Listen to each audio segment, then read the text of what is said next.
it's the next level. Hey, my name is Ross Marquand, and I play Red Skull. You are listening to Panels to Pixels podcast. Check it out. Reruns. I'll show her a goddamn rerun. You, there's a temperature gauge in that corner. What's the current reading? 48 degrees. Turn it down to 22. Exactly 22. What the fuck are you doing? Baby squids. I designed them to be harmless, to dissolve shortly after impact. No reason to incur damage and casualties, but if I freeze them before transport, it'll be like firing a Gatling gun from the heavens. Do you think we'll really be able to save John? Oh, I'm sure John's dead already. But we have a window of opportunity while her precious quantum centrifuge prepares his energy for transfer. Transfer into what? Into a most worthy adversary. Hey everyone, welcome back to the show. I'm Mark. And I'm Steve. And tonight we have a special guest with us. Say hi. It's Kyle. Kyle. Hey, it's Kyle. From Fear the Walking Dead Talk Through. Thank you so much for joining us tonight, Kyle. Awesome. No problem. Thank you for having me on. We love Kyle. He's family. Exactly. Aw. So what is the name of this episode tonight, Mark? Well, tonight's episode that we'll be covering will be Watchmen Season 1, Episode 9, See How They Fly. And the synopsis basically states, everything ends for real this time. And what? I like the short synopsis, though. Yeah. All right. What do you guys think about that idea of that short synopsis, though? Oh, I love it. This finale was incredible. I can't wait to get into the discussion because I think Damon Lindelof wrapped it up just incredibly well. It leaves us with it's kind of an open-ended kind of thing, just like the comic book series did. You know, the comic book series ended literally like the last 2 pages is a squid attack on New York, and we have no clue what's going to happen after that. And we just have Lori and Dan Dryberg flying away from Karnak, and that's it. That's where the comic book ends. So this show kind of does the same thing. It ends and leaves it open for you to have your imagination. Yeah, I'm coming from like not having read the comics or really know much about the comics, so like I didn't even really know that there wasn't going to be a new episode or a new season until probably about a week and a half, or probably like a week or so ago. And then when this came through and it was that, that final scene, I was like, wait, no, like this makes no sense. Like, how are you going to have a show that everybody is talking about as being like the most amazing thing ever, and you're going to be like, okay, time to move on?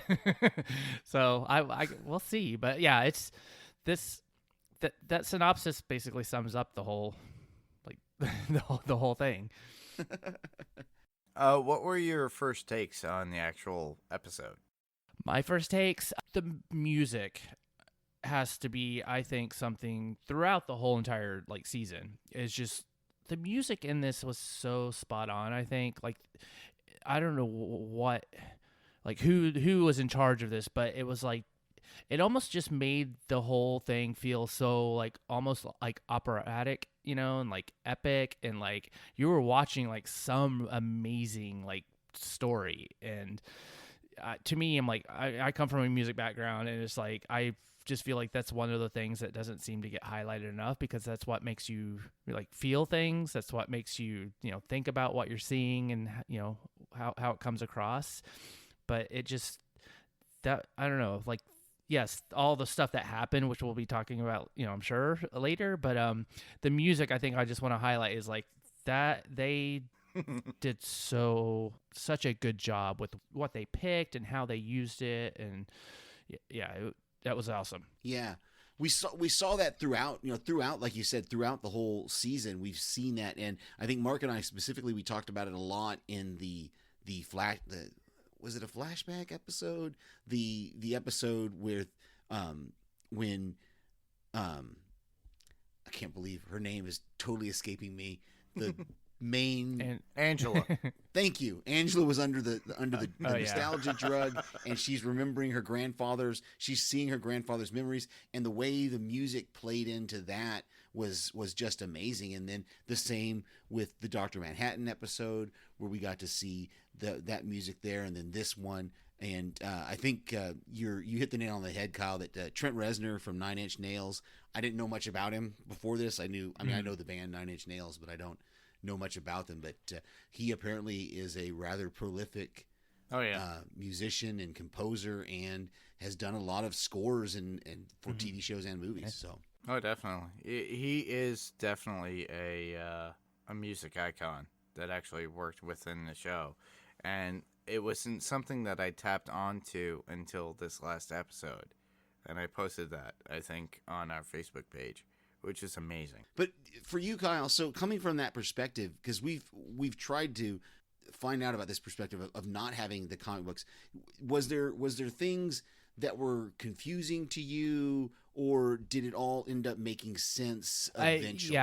In the beginning, I had no idea what was going on. Like, I didn't understand, like, the universe. I didn't know, like, you know, like why they were doing what they were doing. And then you started adding on, like, you know, Dr. Manhattan, or just even like Lady True. I was kind of like, okay, that's a interesting person, but I'm like, I have no idea what you fit and like how this works. And, you know, like, then there's like this whole other side that's like, oh, the FBI. And then, you know, it's like they're coming in to, I guess, wearing masks or being like a vigilante. It was like, I didn't get any of that. I was kind of like, okay.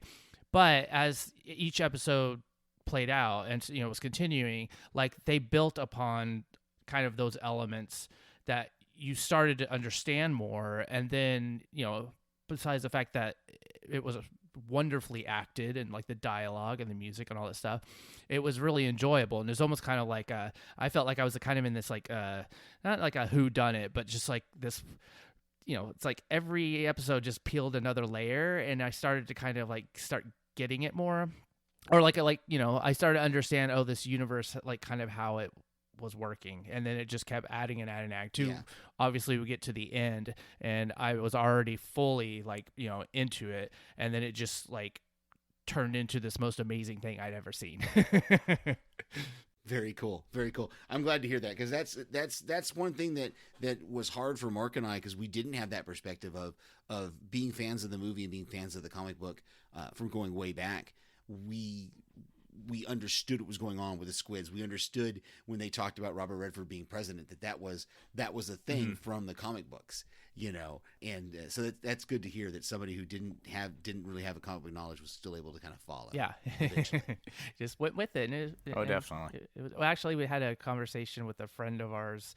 Like she's house sitting for me later or whatever, and she was like, okay, well, it's like, was there anything good on TV or whatever? And me and my husband both turned, we're like, Watchmen.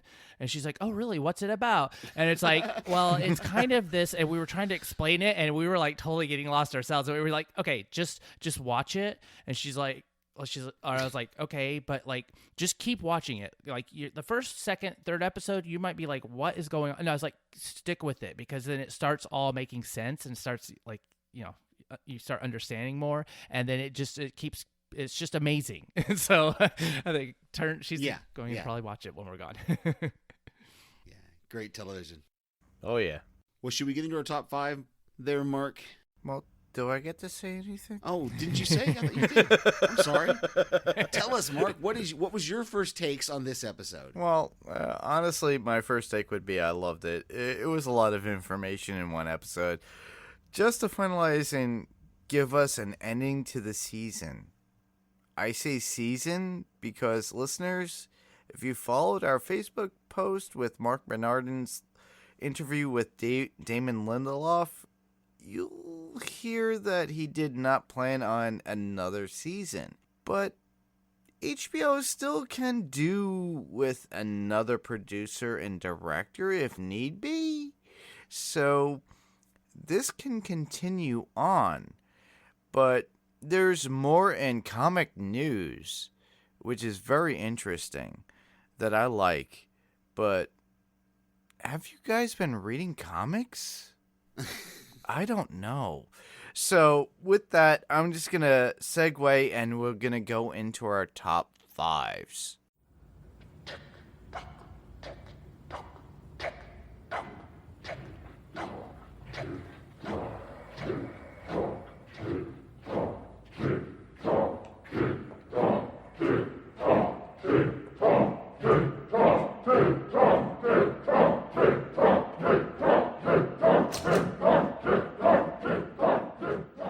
So, Kyle, since you're the new guy, we're going to say you start off with your number 5. Well, I kind of, like, from my Walking Dead, days, I kind of scanned your stuff tonight, try to lap stuff. But I think overall, my first 5 and my first thing was just like, why was Ozymandias saving his cum? I mean, and this is coming from someone, obviously, I don't have any, if there's any background to this, but I was just like, I was like, huh? And then, I mean, like, I guess I was like, what was he doing that for? But then, we do get to see that it led to the birth of Lady True. And then, it's like, obviously, his mom had some beef with him. But then, that turning into, I guess, Lady True, obviously turning into a worthy adversary for him. Like, that part was all fantastic. So it just it was a really weird thing to see. Yeah. And there were a lot of vials. Like, this wasn't just like, like somebody, you hear about couples and stuff who they'll harvest and save their eggs or their sperm for a future time or whatever. That was a big cabinet. There was a lot in there. I'm with you, Kyle. I was like, what's the purpose of that? Like, unless you're doing something and you're seeding, right, you're spreading that seed somehow. I don't know. I don't even want to go down this path. Yeah, I know. All right. Steve, what was your number 5? So my number 5 was just really quick, and it was just the fact I laughed every time I watched it. I have no problem with people throwing up on screen. I don't have that phobia, whatever it is about vomiting. But just the fact that they talked about how the teleportation would make people nauseous, but Wade was the only one, and it was like literally every time they teleported, Wade's like, every time, and everybody else is just kind of fine. And I was like. I laughed every time when I saw that because I was just like, poor Wade. The guy is, it's like sad sack, picking on me. Well, my number 5 would be seeing everything that we did not before, which would be Lady True coming to Adrian Veidt in the Arctic. Lady True's mother running away with the semen of Adrian Veidt, showing Lady True how she was created and how we saw the squids and breaking him down. All the, a lot of this is like me just watching the show and everything, but saying that he created a rerun at the end. I don't get it. It's like, honestly, it is a rerun. He's bringing the squids down again. Yeah, as I rewatched that and as I heard her say that, I realized that what she was doing in a backhanded way was insulting. Yeah. Because remember in the last episode they talked a lot about the fact that Dr. Manhattan, he kept telling Dr. Manhattan, you don't have any imagination. And so for Adrian, this was a big deal when she comes to visit him and he's like, oh yeah, it's on I wrote a random algorithm so that I don't even know where they're going to appear over the globe. And he was so like, he was almost talking about it like he wanted her to be impressed by it. And she's just like, yeah, I know. And so I think that's what it was really coming from, was this idea of she shows up there in 2008 and she tells him everything. She's just like, I know what you did. I know how you did it. I know that you didn't get any recognition for it, and I want to say thank you. So she kind of starts out by buttering him up, and then she goes into this backhanded insult of now you're just Now you're just rerunning what you've already done. You're not doing anything new. And she's like, we need to get Dr. Manhattan so we can get rid of all the nukes. And you start to see that narcissism, that I don't want to really call it insanity, but there's definitely a bit of narcissism and like she's mostly narcissism, I'd say. yeah. and just some ego Yeah, about ego. that she knows. She knows what the answer is, and she's going to solve everybody's. Oh problem. yeah, and that was the whole thing that took me aback, because she's pretty much a depiction of her own father. If you think about it, Adrian Veidt is her father. Am I wrong in saying that? No. No. No. She knew, and obviously her mother had told her from the beginning where she came from and how she came about. And you can tell also that she realized when she says to him that my mother was one of your cleaning ladies and you didn't even notice when she left. You didn't even notice when she was gone. Yeah. And yet she stole this sample from you. And obviously it's one of those things that I think is, again, it's kind of a backhanded insult to him to realize that you never even knew this sample was taken. Yeah. You didn't even realize it. So yeah. And that was not to jump ahead, but that was my number 4 really, was that her visit to him there at Karnak was Lady True showing up there. And it's interesting because when you think about what happened last episode, there are things that when Cal showed up in 2009 that he already knew. Like, she had already told him that Dr. Manhattan was not on Jupiter. And so now we know how he knew. This is so confusing. Now we know how he knew that Dr. Manhattan wasn't on Mars. And some of the things, so there wasn't a problem for him when he asked to be sent there. Yeah. So that would lead us to Kyle's number 4. Yes.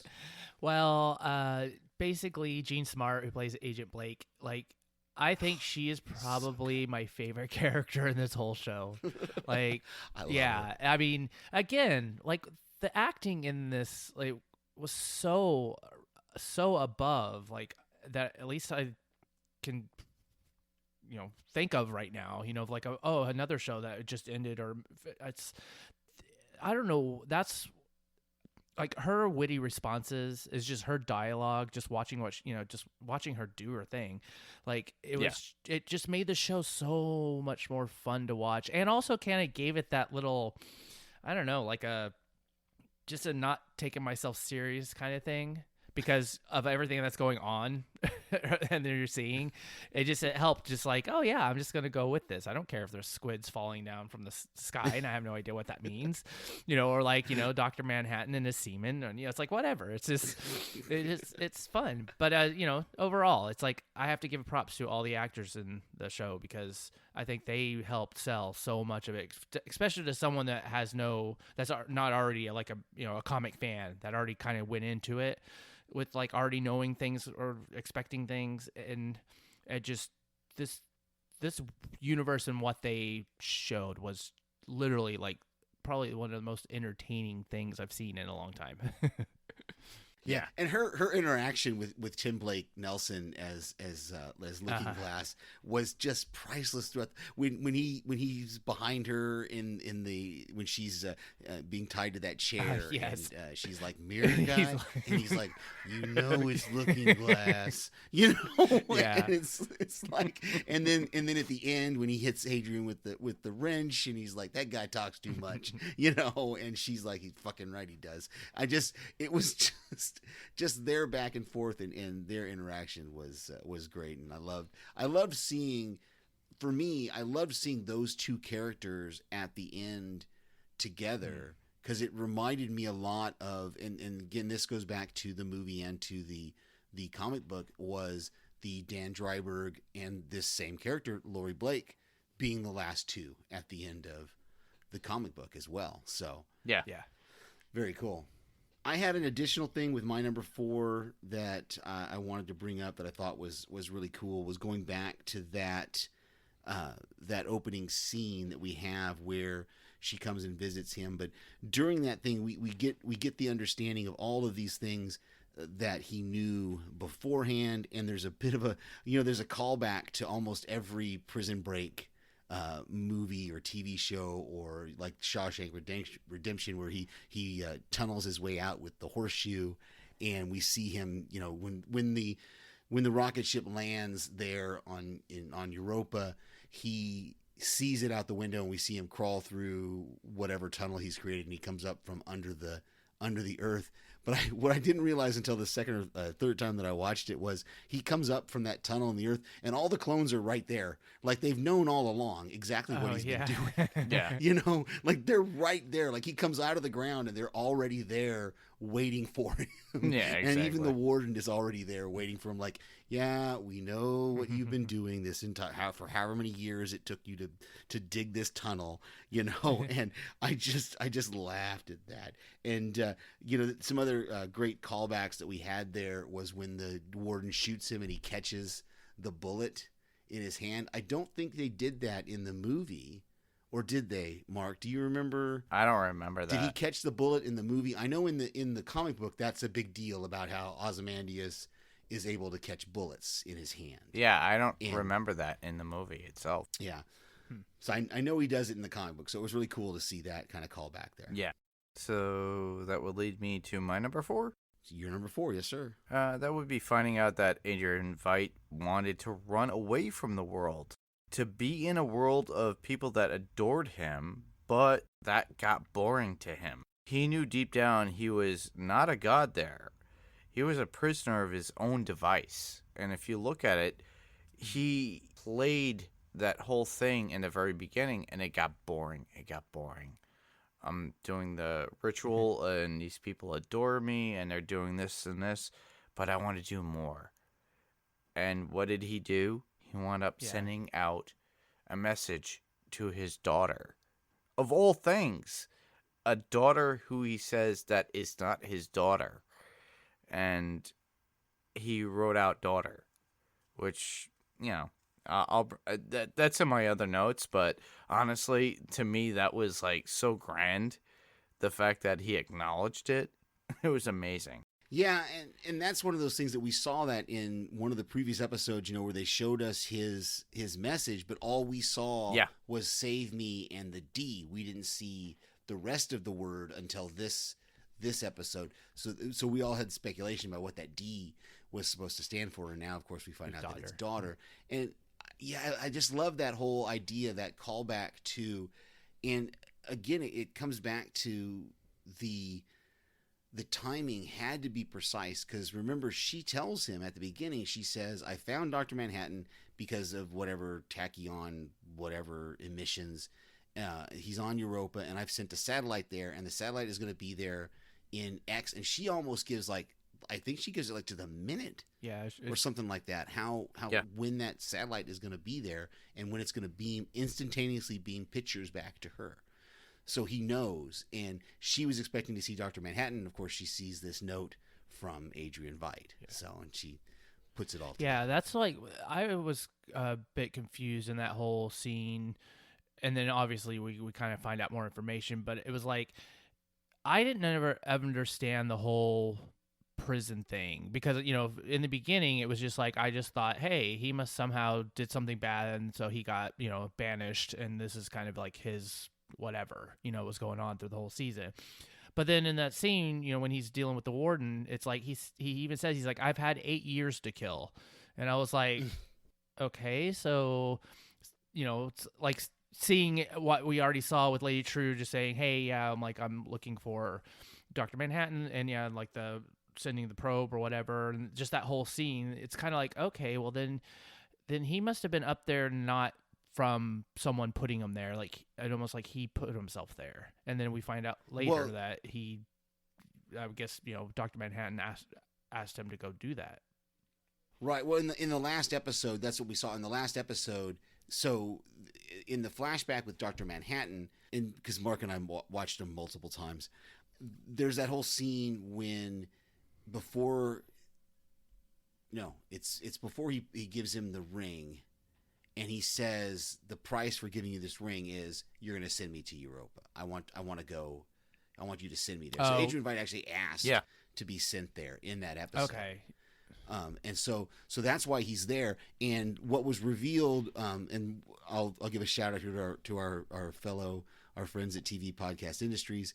They revealed that in interviews, Damon Lindelof has said that all of those scenes we saw in all those episodes with Adrian were a year apart.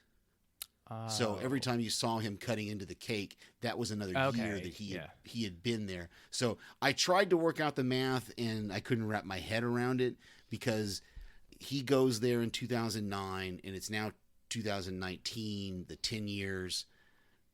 You know, I couldn't work out where the 8 years came in, and when he was, how long was he in that prison so. You know, when they find him, when he makes the message, he puts the message out there in the dead bodies, "Save me, daughter," and then they yank him back in and put him in that prison cell. We don't know how long he was in that prison cell. You know, before the rocket landed there. So that may be the 8 years that he's talking about, or like I said, I tried to do it's math, crazy. I couldn't wrap my head around No, it. but that makes more sense now. About I didn't even think to catch that. Like, yeah, every time he had a birthday cake, and like was blowing out candles to actually count, like, oh, how many candles does he have, or like what, or even that happening. Like, yeah, well, and that was the brilliance of this. One of the things of this show that I can't wait to go back and watch it again is, if you remember, go all the way back to that first episode when we see him and he bites into the cake and the horseshoe. Oh no, Mr. Phillips gives him the horseshoe to cut the cake with, and he says, "Oh, I don't need this yet," and he gives it back to him. yeah.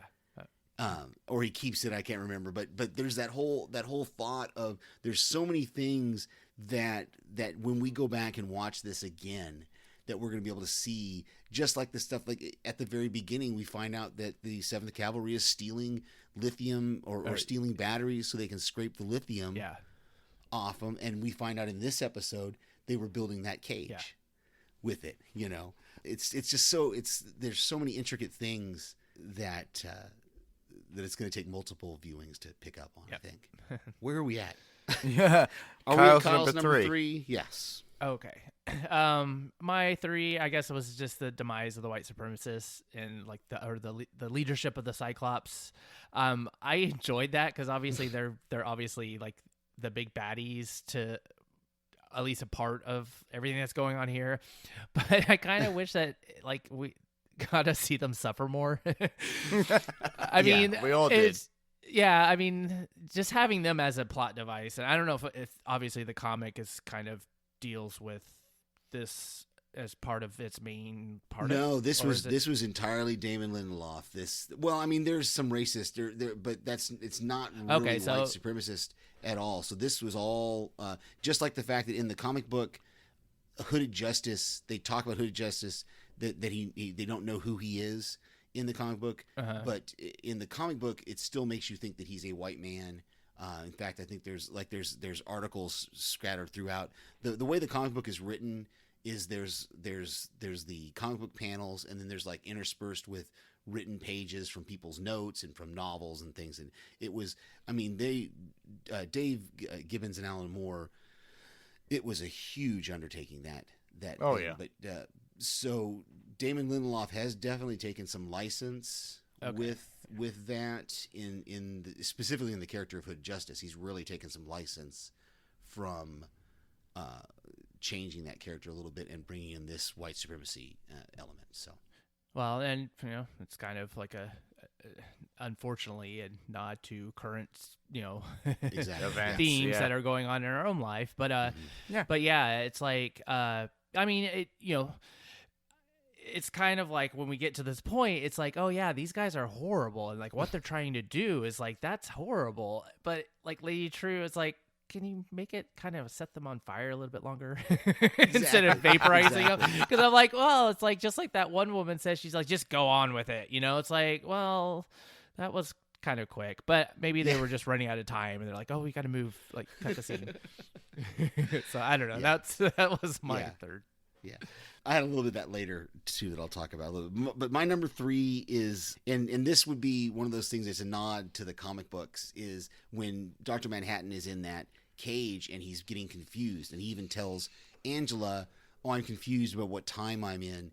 And even Senator Keene kind of goes, well, where are you at now, Doc? And he says, oh, I'm in 1985 now, and this and that. And then he says, I'm not aware of anything going on in Afghanistan that needs my attention. And that's a direct quote from the comic book.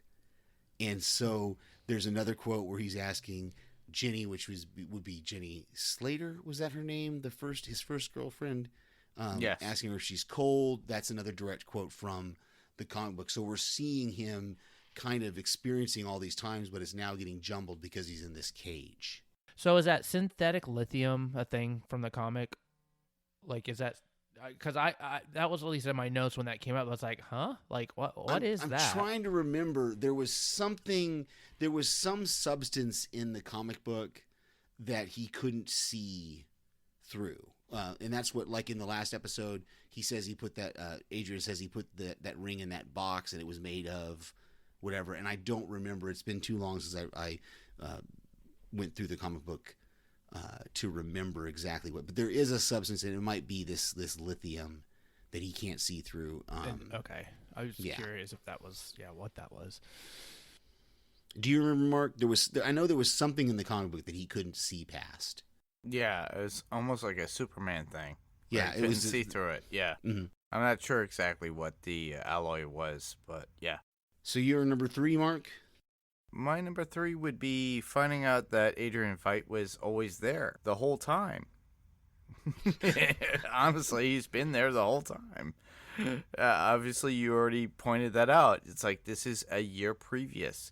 So Lady True had him embossed in gold and didn't thaw him out until the end, but only to help in what was needed in the end, what was happening, even though he was still a person that was involved from the initial squid attack, but to help out to resolve the situation in the end with yet again another one that will destroy everyone that was involved with capturing Dr. Manhattan.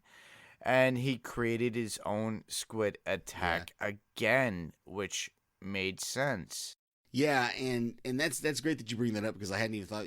Again, that's another one of those things that, we saw the camera angles and things throughout the season where they would pull back, and they would pull back from something happening with him, and they would pull out of that statue, and we just thought it was just a statue that she had. But remember, in whatever episode it is, 3 or 2 or 3, when Lori goes and she sees the statue, and she's like, well, why did you make it so old? And obviously now we know it was old because it was actually him.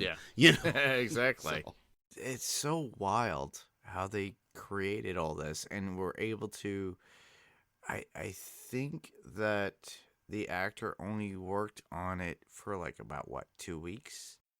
I know they said that all of those scenes with him in Europa were all shot in a couple of weeks.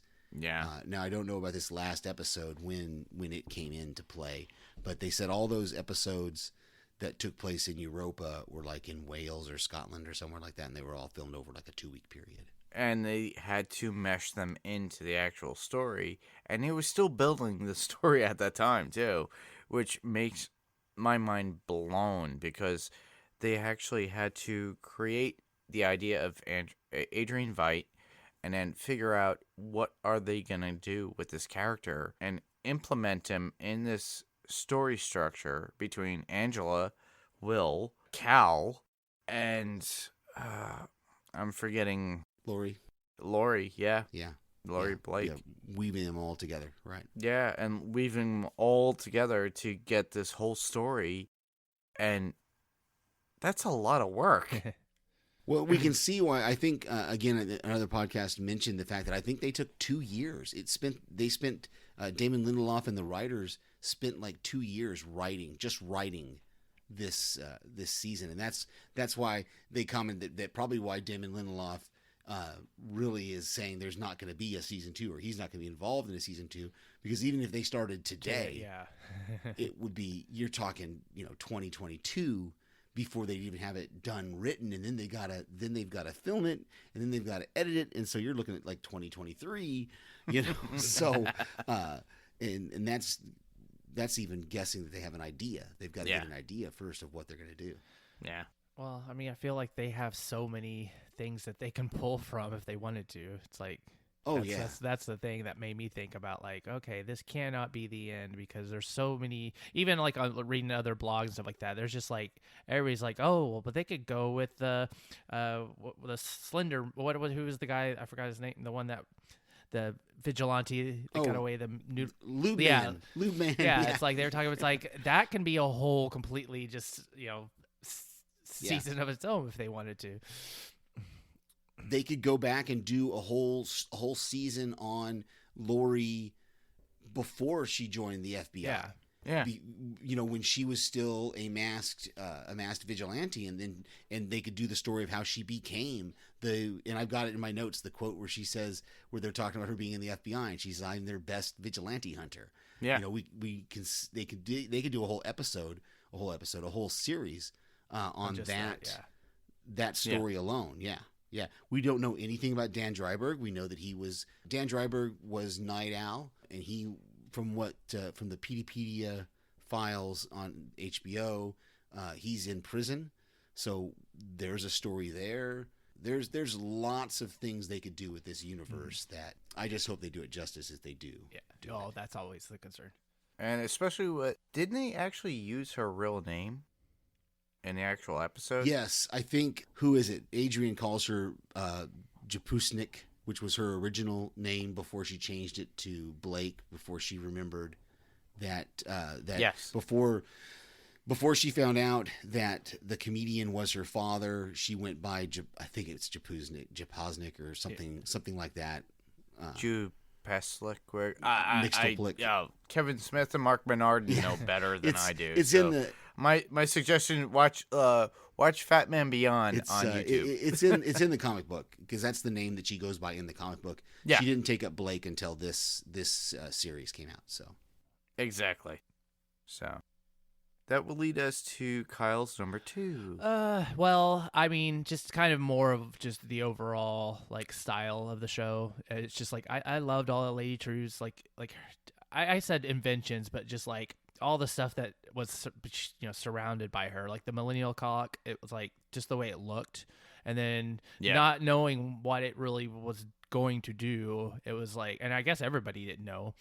But it's just the style of it, and it's like, the flying reactor, that was just so cool, and then the spaceship that came and got Ozymandias, like that thing was so cool looking.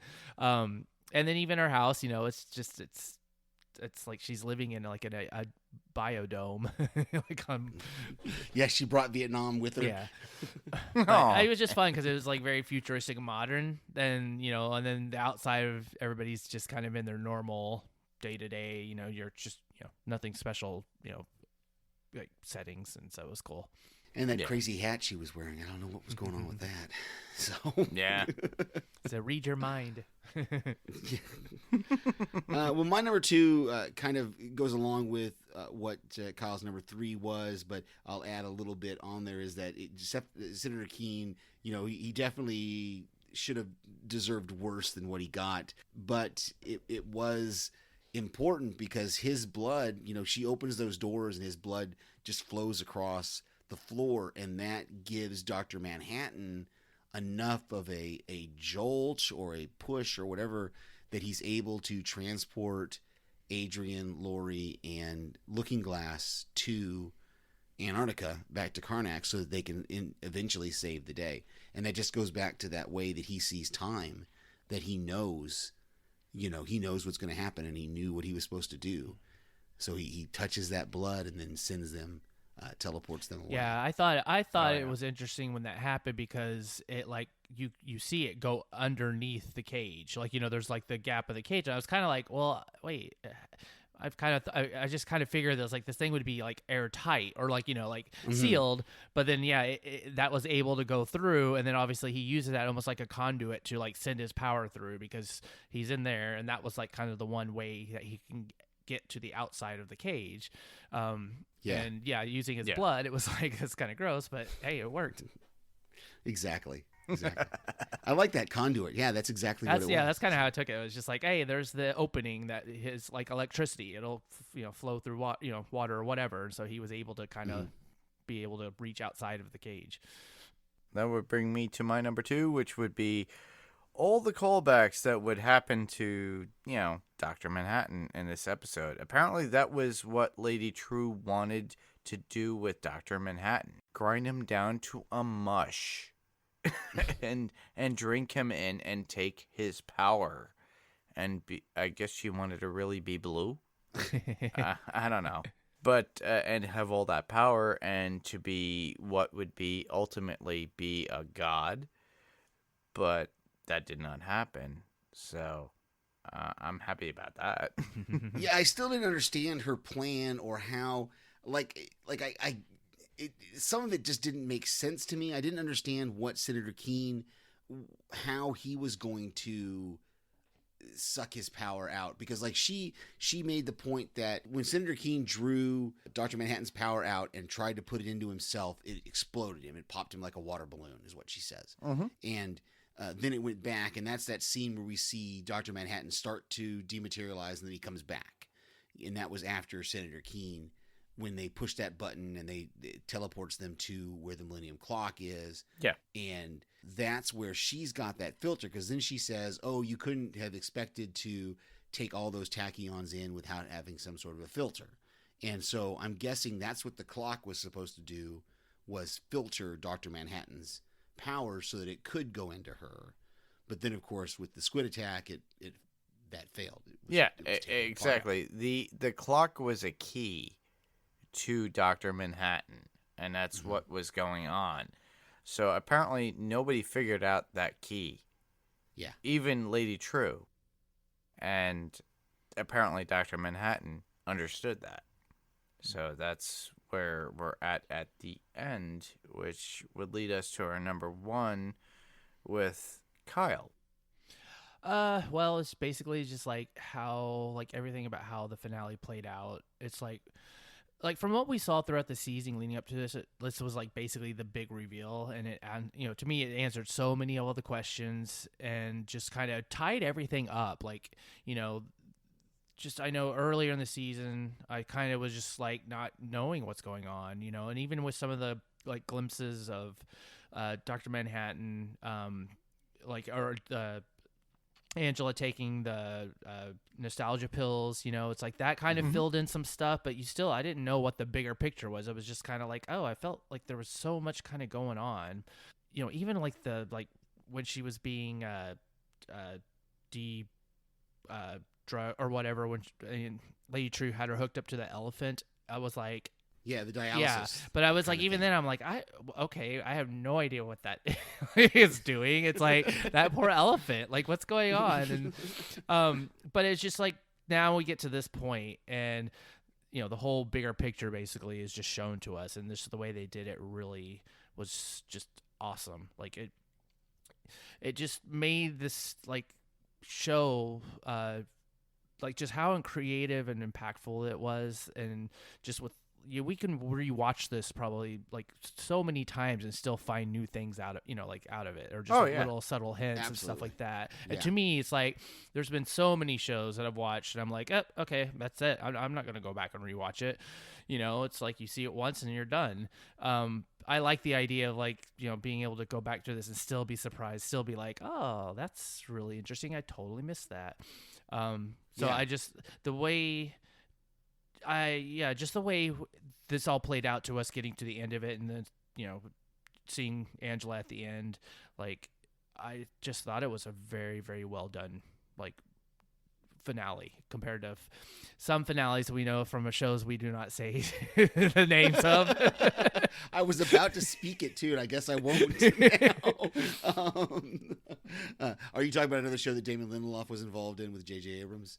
Oh no! I'm talking about a show that I I cover on a podcast. No, that was not done. No, I was thinking you were talking about Lost, because one of the things that people really said about Lost was they didn't like the ending. They didn't like how it wrapped up, and it kind of left too much too much hanging. And I think you definitely can see that Damon Lindelof has learned from that experience.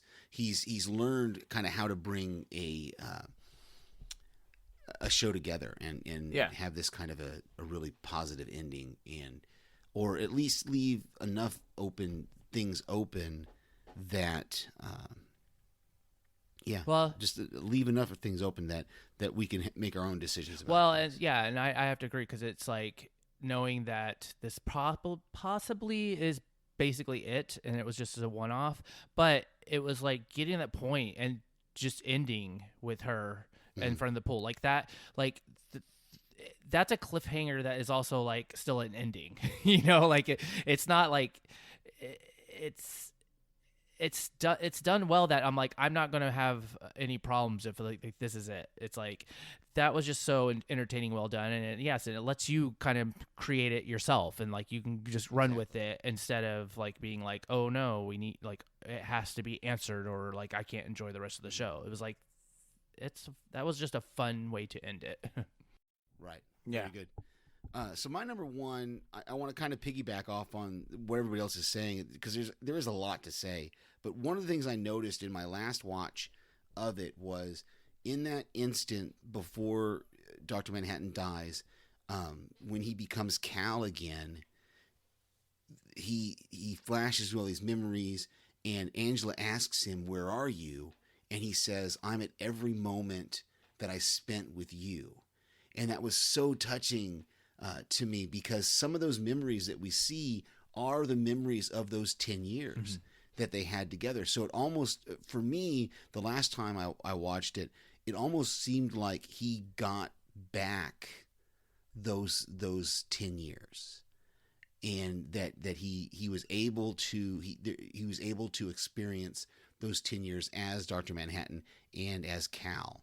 Huh. Oh, And I thought that was a really cool moment to see, because he didn't have that. Remember in the last episode, when he was talking about those 10 years, he said he had a gap. He said or when he was talking to before those 10 years started, but he knew the after. And it's so weird, his experiences of time, is that when we see him in 2009, he's talking about that he has this gap because he knows what's happening in 2019, but he doesn't know what happens before. Now when he's in this cage and he's right at the end of his life, he's getting those 10 years back. And it's that whole life, your life flashing before your eyes. And for him, the most important thing of his life was her. Yeah. And I just really felt touched by that. And just like last week when we talked about who he loved, and the fact that I don't know if he ever really loved Lori when they were in a relationship together. I don't know if he really actually ever loved the first Silk Spectre, the one that he was before Lori. I think Angela was his one, and he knew that. So that just really touched me. And then of course we haven't brought it up yet, but that or we've kind of talked a little bit about that whole ending of her eating the egg, and then is she going to become Dr. Manhattan? Is she going to walk on water, or is she just going to fall in the pool? And we get to make our own decision on that. Yeah. I love that ending. I know I've seen some things online that people are disappointed by the ending, that they weren't given a a firm Send ending. off. Yeah. Yeah, but I liked it. I think it's I will admit sometimes I don't like it. In this particular episode, or this aspect, I really liked that they kind of leave it open for us. Yeah, I love that, and that will lead me to my number one, which would be that ending, leaving it open-ended for our thoughts, maybe a conclusion to the season that may or may not happen. But Dr. Manhattan actually got to live a life that he did not know of at that point with Angela, and didn't see that all at once. So Dr. Manhattan giving himself in an egg for Angela to consume and be what he was. That would be amazing. To walk on water and do what he did. I'm curious. This show was amazing, honestly. The whole season. It took off from a comic book that was, 35 years ago? Yeah, 80, 88. I know it portrays 1985, but I think the comic book was 88, 89, I think. Within that realm Yeah. with over 30 years. Yeah. So, the fact that, thank you, Damon Lindelof, for doing that. That was amazing. That was incredible. You created a show after a comic that had ended over 30 years ago and gave us more questions based upon this with your own show and can be concluded, but will it be concluded is another question. So HBO, I think, is wanting to do this, but will they do that? I don't know. I really would like to see where it tips off after this. Because, honestly, I would like to see another show based upon this. Where they go from here. Because what happens to Looking Glass? What happens to Panda? We never saw who or what Panda was. I have a lot of questions about the other characters that were in masks that we saw in this show.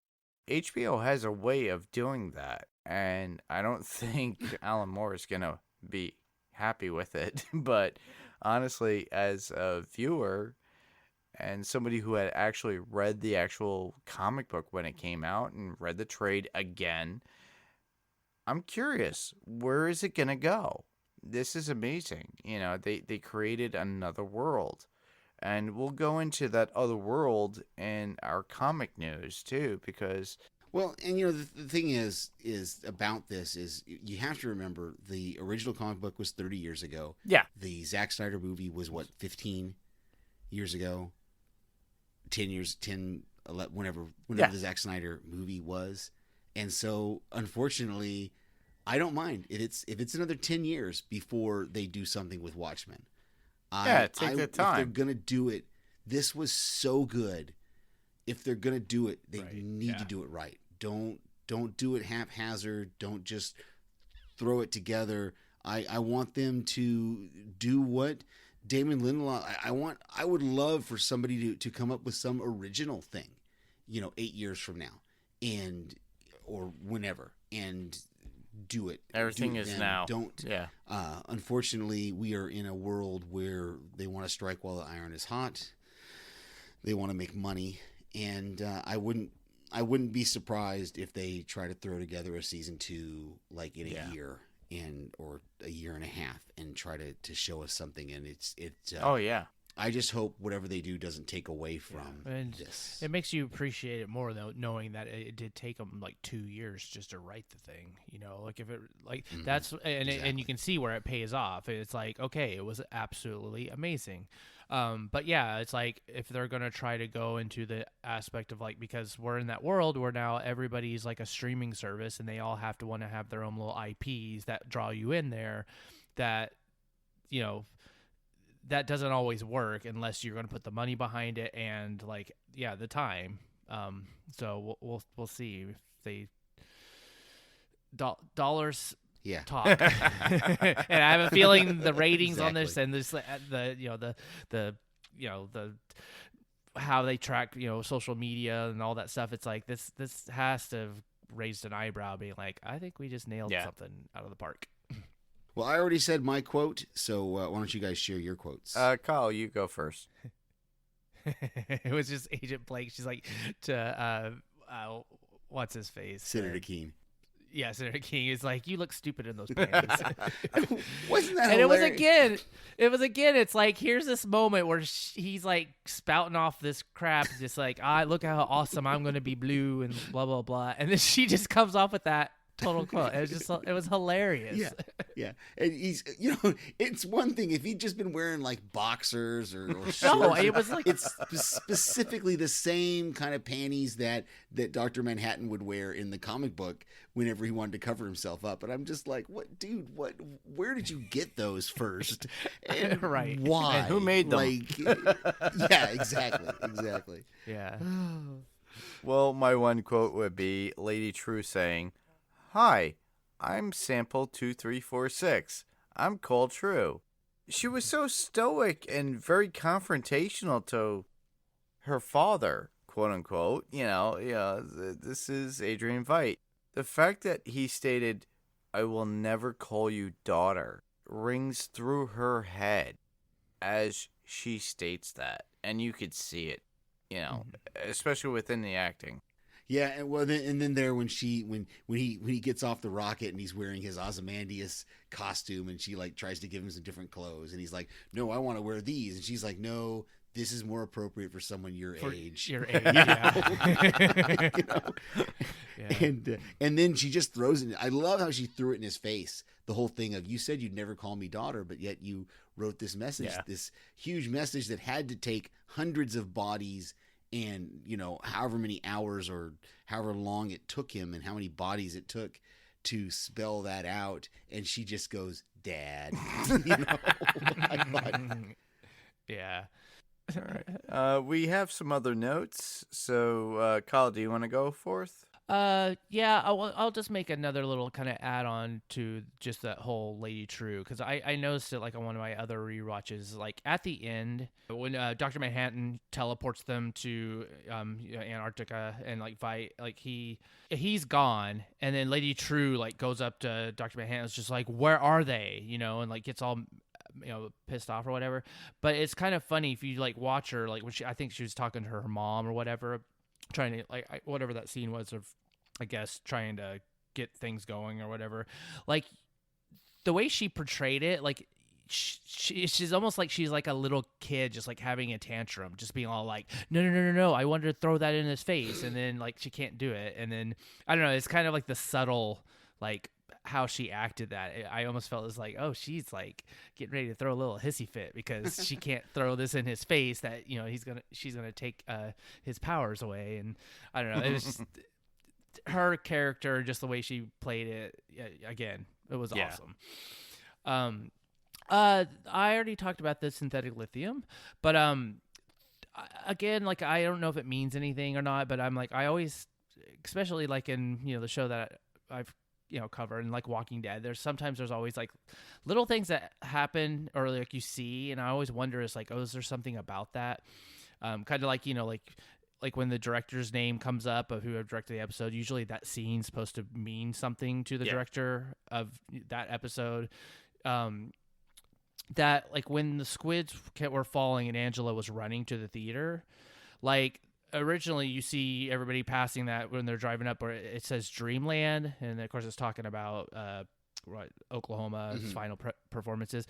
But when the squids come, they're like knocking the lights out, and so it just left with the DR and then ML and the D. And I was just wondering, was that some? Well, and do you guys recognize that? Well, I see the screen. I see the screen grab that you got, and I think if you go past that moment, the L actually drops out and you get the D, the R, and the M lit up, and then and the D goes out, and you can see what I saw this last, and I didn't catch it. I tried to pause it, but I couldn't catch it, is that the D, the R, and the M are lit up, and there's an E, an N, and a D that are kind of just not bright, but are just outlined enough that you can read Ian. So it's almost like Dr. M end. So okay. So I tried to get this at the very moment I could. So I think that was the message that they were trying to, that visual cue is trying to put out, is either that Dr. M isn't ended or that Dr. M actually is ended. Like I think it's meant to leave us. It's kind of like with Angela, her foot touching the water, and we don't know if she's going to walk or not. It's that same kind of thing, because again, and this is a moment from the comic book, is when Dr. Manhattan is pulled apart by Adrian Veidt, he puts himself back together very quickly, and he says, that's the first thing I learned, was how to put myself back together after I was pulled apart. So there's almost a thought, or a maybe Dr. Manhattan is still alive, maybe they didn't kill him, kind of thing. I think that's what was meant by that final cue, is to give you that. I knew it had to probably mean something positive. Yeah, it was kind of very specific thing to see. So. Yeah, I think that's what we were meant to have, that question of the whether he is or isn't kind of thing.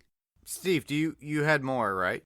Yeah, I just had a couple real quick ones. The last time I watched it, I thought, man, all those clones are left alone again, you know, and those poor clones. Now they don't even have the game warden leading them around anymore as well. And it was cool to see Robert Redford's picture on the newspaper, but I really wish they could have. And I know he's probably retired from acting or whatever, but I think it would have been cool to at least get some sort of cameo from Robert Redford in this show. I think that would have been really fun, especially with the line that Adrian says, as if a cowboy could actually become president on his own, knowing that Ronald Reagan was president in the 80s and that kind of stuff. So I really wish we could have got Robert Redford to do something. Same here. What about you, Mark? Well, honestly, the only thing I could really give would be finding out that Looking Glass was still alive and ready to fight was a nice touch in the whole episode. I missed that character. That character was very prominent within the first few episodes of the season, if you would call it a season. But I really enjoyed the character, and I wanted to see more. I'm hoping they, if they do continue this series, they actually continue with this particular character, because I think there's a lot more in there that they could create a show about. And the last part would be the senator, which would be Senator Keenan, right? And that was interesting, but he knew he was doomed once I saw those trunks on him. Honestly, it's like you brought it up, and honestly, that's all I got. Yeah, it's great. It was a good scene to see him lay the whole plan out. I think that one of the things that's good about hearing that was, we had questions about whether Judd Crawford actually was a racist or not, whether he was in on the plan. And we get to find out that, yes, he was in on the plan, that the whole idea was he and his wife, after the White Knight, were going to come in and befriend the family of the survivor. When they found out, that's one of those questions we had. We had, what happened to the other 7th Cavalry member that was in Angela's house? Well, now we know that Cal, when his life was threatened, when his wife was threatened, he zapped the guy away. And so that's how the 7th Cavalry figured out that Dr. Manhattan was on Earth and he was pretending to be a human, and that's how they started this whole thing. And so they get Judd Crawford and Jane Crawford to befriend the family that Dr. Manhattan is hiding with, and that's really sets this whole thing in motion. Yeah. We can move on to comic talk. Yeah. So, comic talk this week. Well, I have a few. So, as the Doomsday Clock finale confirms, the lack of Golden Age heroes never inspired a young Clark Kent to become Superboy before he was Superman. And without Superboy to inspire the future's generation of superheroes, there was nothing to spark the formation of the Legion of Superheroes either. So, however, Manhattan addresses all those problems in this issue by rewriting the interference with DC history and causing ripple effects throughout the modern DC universe. And that is a quote based upon what's going on in Doomsday Clock. And Doomsday Clock is basically after what had happened during Watchmen.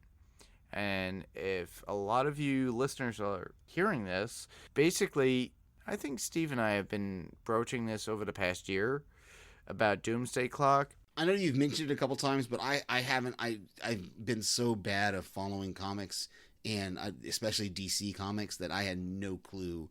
I've seen it on the shelf in my comic book shop, but I've never picked one up. Yeah, so basically, Dr. Manhattan is basically putting a close to what's going on within the Doomsday Clock. I did not pick up the most recent issue, but this was a quote based upon what's going on. I had to travel the verse of Mark Bernardin. If you actually listen or watch Fat Man Beyond with Kevin Smith and Mark Bernardin likes to actually copy and paste, and that's what I did. So I did what Mark Bernardin does. Copy and paste all the information. So if you didn't read the comic, go out there, read it, do not listen to this, please. Or listen to it and read it, because that's what I'm going to have to do, because I didn't pick up my comics this week because it's holiday week and it's holiday weeks for me. And I do retail services, and I don't have a time to actually get out to get my comics. So I'm going to just, enjoy the comic as it is and see what happens with this story when it unfolds. So honestly, from my understanding, it seems like Dr. Manhattan is ending everything within this Doomsday Clock series. And apparently that's what had happened during this episode of Watchmen. If you think about it, he created and changed everything. So with Angela and continuing on, maybe that happens in the comic. I don't know. I didn't read the comic. So go out there and buy your comics. And if you read it, prove me wrong. Send a bad comment. Please tell me I'm bad, Mark. I love it. I love the idea. So at least, I'm being honest, saying, I didn't pick up my comics. I didn't. Sorry. So that's all I have for really pretty much of actual comic books. But there is a Birds of Prey movie that got a rated R rating for the theaters. So what do you guys think about this Birds of Prey movie that's got a rated R? This is the Harley Quinn one, right? The Harley Quinn female bad guy team up kind of movie. Exactly. Yeah, it comes out in February, and so I'm tentatively excited. We'll see. I don't know. I wasn't super impressed with Suicide Squad. I mean, I liked Margot Robbie. I liked her portrayal there of Harley Quinn, and I know it launched kind of that character again. So I guess we'll see what this is gonna bring us in February. Yeah, she's a pretty lady, and honestly, that's probably a lot of what the draw is to a lot of heterosexual males that are out there. I want to see Harley Quinn kicking ass. I don't know about the LGBTQ plus community out there, but my feeling is that I think they would be more embraced in seeing a female provoked character. I like the idea. I like the idea of it not being a heroine, but like a dark heroine. And I like the idea that she is going to do something, but the idea that the Birds of Prey itself, the characters that are in it, are not being prevalent. It's just Harley Quinn. So I don't know. I might be judgmental, forthright at this point, but I'll watch it and I'll see it and I'll take it for what it is. But Kyle, what do you think about the actual trailer itself? I mean, I've only gotten to see the once, but I think just overall, I mean, Harley Quinn was always my one of my favorite characters in the Batman series from the cartoon way back when. And, I actually have the cookie jar with Harley Quinn and Poison Ivy on a motorcycle. It's one of my favorite things. But I'm all about the whole Gotham universe. So I'll give it. I didn't really the other show, Batman versus Superman, or no, the one you just mentioned, which obviously I didn't see. Oh, Suicide Squad. Suicide Squad, yeah. I saw parts when it came, out or whatever. I kind of was like, I don't know. And then of course I think people were already kind of giving it not so great reviews. But just I caught a little bit of it, just when it was on TV, and I don't know. It's just Backlash. No, it's entertaining, but it's just but if they don't do it right, it could just kind of then go right, and I kind of felt that way with Suicide Squad, even though I didn't really watch the whole entire thing. But it was just I don't know, there was just something about it that just didn't quite click, and then I was like, no, I don't know. So I'll give it a shot. I might not go see it in the theater just because I usually wait till things come out on streaming or on HBO. Yeah. I do the same thing as well. Yeah. But the one thing that I think we all are interested in, because it's the topic of the week, And by the time that you listen to this, it will be Sunday, and everybody has seen it. That would be Star Wars The Rise of Skywalker. Yes, Star Wars was a movie, but yet we talk about this since it is pop culture and has a comic to it as well. So that's why we are bringing this up. So we'll talk about this in reviews of Star Wars The Rise of Skywalker. Do you guys have any thoughts on the idea of the movie? I know I have not seen it because everybody else is probably going out there right now in the middle of the night going to go see this as we are podcasting. Yeah. I mean, Star Wars to me is like obviously the original 3 are all to me are just like that are really all that matter. Yeah. But I mean, I still love the universe, and it's still entertaining, and I enjoy it. I'm not gonna go see it when the theater is full of people because I don't like watching movies when there's like 50,000 people around you. I want to be a little bit like I'll go to a matinee when everybody's already seen it if it's been weeks.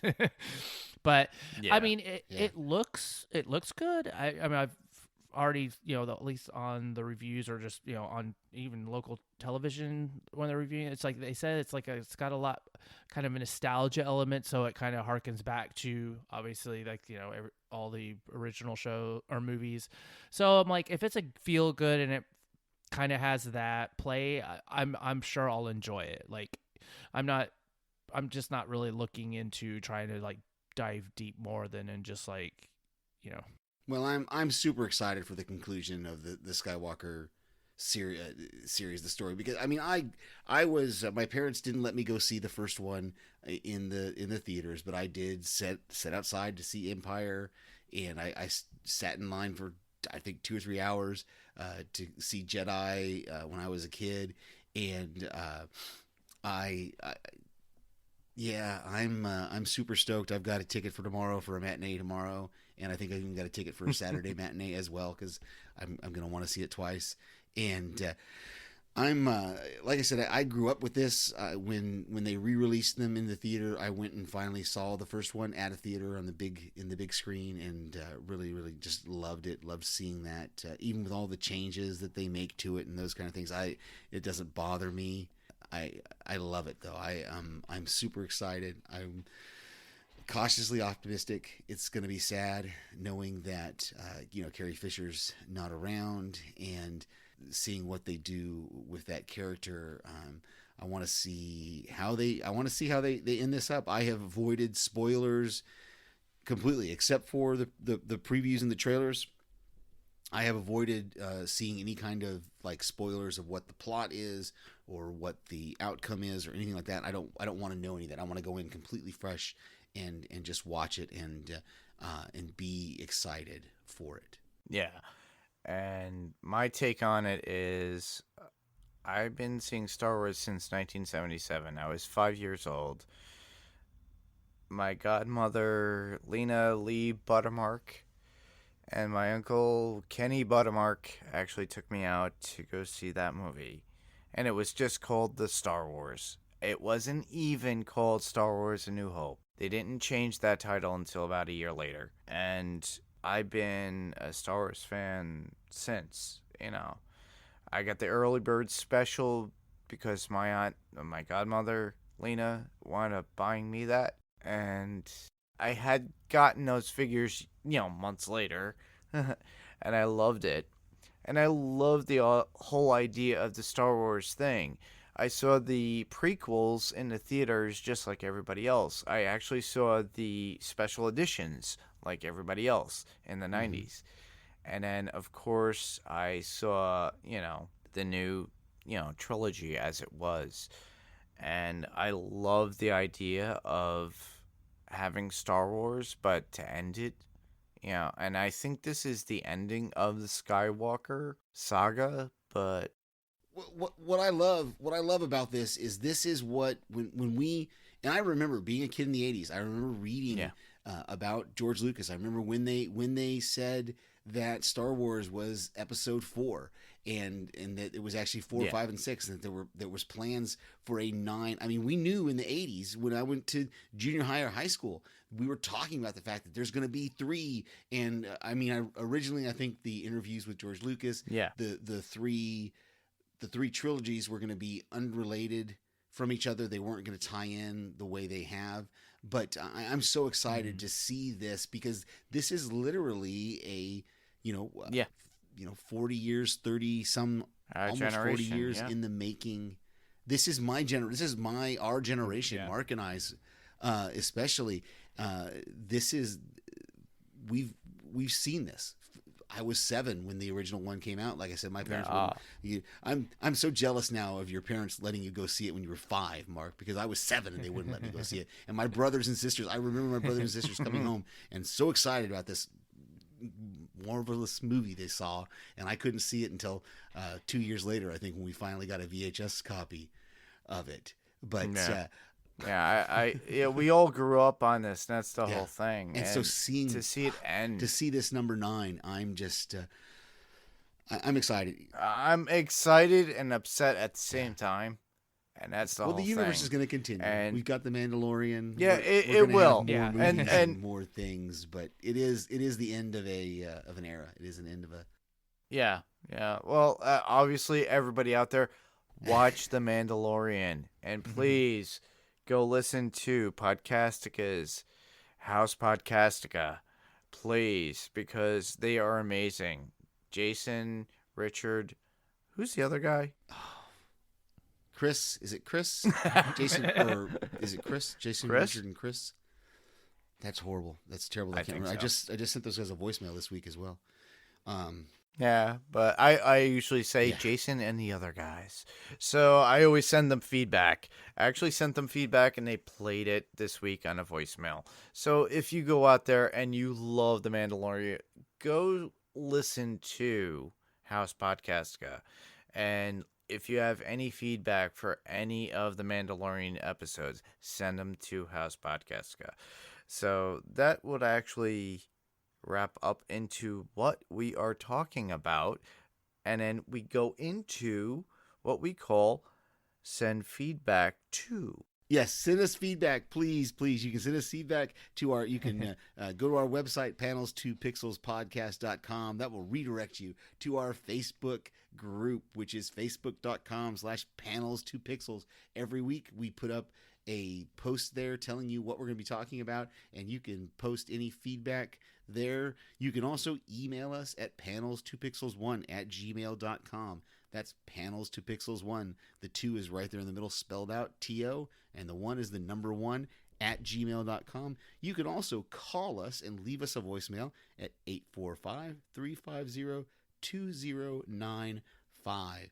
And you can hear us on Spotify, Google Play, Apple iTunes, and whatever podcast player of choice you use. If that podcast, yeah. If that podcast player of choice allows you to leave us a review, please go ahead and do that. Leave us a 5-star review, and we will read it here on the air. Kyle, tell us where you can be heard. Well, you can hear me on the coming up on the Walking Dead talk through for the back half of the season 10 start of The Walking Dead at talkthroughmedia.com. And also I do co-host on Fear the Walking Dead talk through, and we'll be doing the new spinoff with the new Walking Dead World Beyond. So sweet. So you are going to do a podcast over it. Nice. Is that going to be on Talk Through Media? Sweet. And I'm not sure if might have Mark or it's probably either going to be me and Mark or Mark and Brian or me and Brian. So, but yeah, I want to cover it. So I will be doing that. I'm interested in it. I want to see anything Walking Dead. I don't care if it's angsty teens. I don't think it's going to be angsty teens. But I think it's going to be a good show no matter what. I agree. All right. Awesome. So we'd like to send out a special thanks to Kirk Manley for our artwork for our podcast. Our plug for Kirk would be check out Kirk Manley on his website, www.studiokm.com. Or you could reach him at Twitter at BatmanKM. Instagram at BatmanKM. Check out his artwork at batmankm.deviantart.com. If you have something that you would like to hire Kirk to make for you or, consign for, you can email him at kirk@studiokm.com. So, like Kyle stated before, we are part of the Talk Through Media Network. And obviously, Panels to Pixels is on the Next Level Podcast Network. So we invited Kyle in because he's a great friend, and we love him, and we love his input. So, as he spoke before, I am the co-host of The Walking Dead Talk Through with Brian Malash on the Talk Through Media, and we review The Walking Dead Talk Through The Walking Dead each week, actually.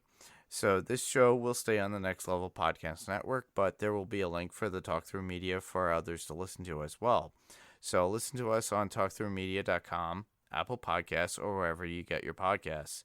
We could currently be working on a lot of things, actually. There's a lot going on. The Picard cast is going on, so Brian's going to be doing that. So keep in touch here or go to talkthroughmedia.com. And you can hear me right here, of course, but also I send in voicemails to various other podcasts. We do recommend any of the podcasts on the Next Level Podcast Network. Specifically, I'll put in a plug right here for DC Prime Time, which both Mark and I sent voicemails to for their Crisis, for their covering of Crisis, of the first 3 episodes of Crisis on Infinite Earths.